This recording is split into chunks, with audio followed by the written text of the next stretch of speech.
Assalamualaikum, Sobat BMC. Ketemu lagi bareng Mimin.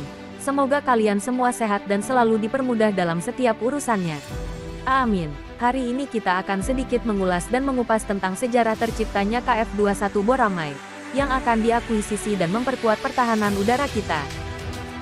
KF-21 atau KFX dimulai pada tahun 2000-an, lebih tepatnya tahun 2002 yang lalu.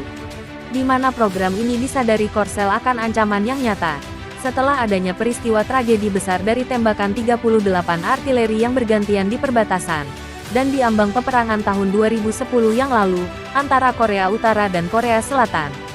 Akhirnya pemerintah Korsel menyadari jika mereka benar-benar membutuhkan jet tempur baru, untuk mendorong lebih maju program dan pengembangan KFX, agar memiliki daya gedor pertempuran dari udara jika peperangan itu terjadi.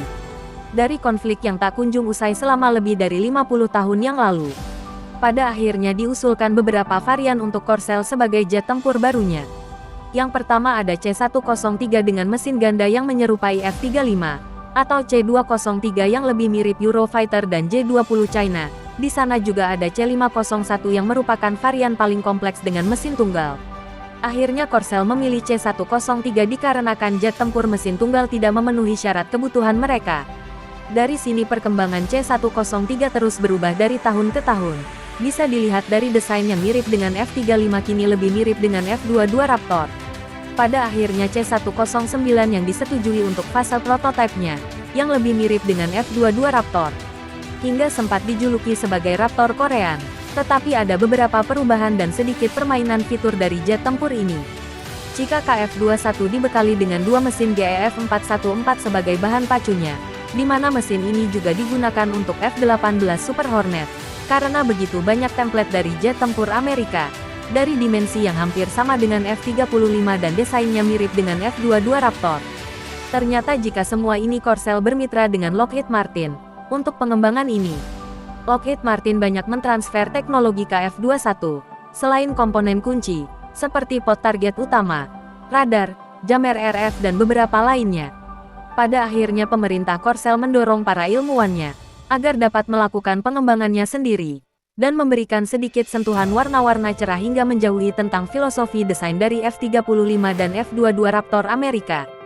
KF-21 juga tidak memiliki penyimpanan internal untuk senjatanya. KF-21 mampu memboyong 10 rudal yang dicantelkan, 3 di setiap sayapnya dan 4 di bawah badan pesawatnya. Atau mungkinkah akan dilakukan di masa depan untuk penyimpanan senjata internalnya? Tetapi itulah yang harus bisa kita lihat, dengan konfigurasi kinerja siluman KF-21 yang dipertanyakan. Dan jelas tidak bisa disamakan sebagai kategori jet tempur generasi kelima, seperti yang lainnya. Seperti apa yang telah disampaikan pihak Korsel, jika jet tempur ini generasi 4,5, dan telah menunjuk Indonesia sebagai mitra untuk proyek KF-21. Sebagaimana Indonesia akan membeli 50 dari Korea, sebagai pilihan alternatif untuk pengadaan jet tempur di Indonesia. Di mana yang kita ketahui jika Indonesia memiliki berbagai varian jet tempur, seperti Su-27 SKM dan Su-30 Rusia, dan Indonesia juga sempat menyempatkan minatnya untuk mengakuisisi Su-35S dari Rusia, akan tetapi mendapat beberapa tekanan AS dan negara-negara barat lainnya, dan pada akhirnya Indonesia beralih untuk mengakuisisi 42 Rafale dari Prancis sebagai penggantinya. Dan KF-21 adalah salah satu pilihan yang sempurna sebagai market untuk pasar jet tempur yang relatif murah dibandingkan jet tempur AS dan Eropa lainnya. KF-21 juga mungkin pilihan yang ideal untuk banyak negara yang ingin menggantikan jet-jet tempurnya yang sudah tua. KF-21 Blok 1 akan difokuskan untuk pertempuran udara ke udara, dengan pertempuran udara ke darat yang terbatas. Tetapi untuk jet tempur Blok 2 akan memiliki kemampuan penuh perang multiperan. KF-21 juga rencananya akan dilengkapi dengan berbagai senjata canggih dari Amerika atau Eropa lainnya. Jika ada sedikit masalah politik dengan Amerika dan Eropa lainnya, KF-21 bisa memberikan pilihan atau gagasan Prancis sebagai penyedia persenjataannya. Itulah sedikit ulasan dan kupasan tentang sejarah KF-21, yang akan segera melengkapi kebutuhan TNI. Kurang lebihnya Mimin mohon maaf dan silakan coret-coret di kolom komentar. Mimin pamit undur diri. Jangan lupa like and subscribe, karena semua itu gratis. See you next time and bye-bye.